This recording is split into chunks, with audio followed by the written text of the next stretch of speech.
as we begin to look at who we are as a people, and as we look at the contributions of African people to the world. Professor John Henrik Clarke often told us that the missing pages of world history is African history.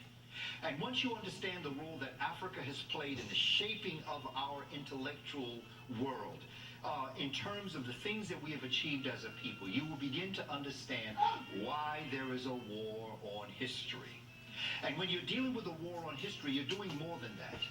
What you have to do is understand and look at the work of Dr. Cheikh Anta Diop, the brilliant Senegalese scholar, who wrote a book, The African Origins, Myth or Reality, Civilization or Barbarism, the Cultural Unity of Black Africa.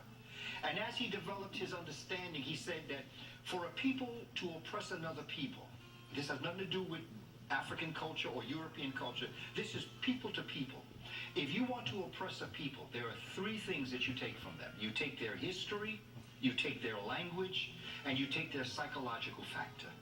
Their psychological factor are what we call VIPs. Dr. Leonard Jeffries calls them the values, the interests, and the principles of a people. Take those from them. Take their history, take their language, take their values, interests, and principles, and then superimpose your history, your language, your values, interests, and principles on them, and no matter what conclusion they come to in the challenge they face, they will always act in the interest of the oppressor that took their history, language, and their values, interests, and principles.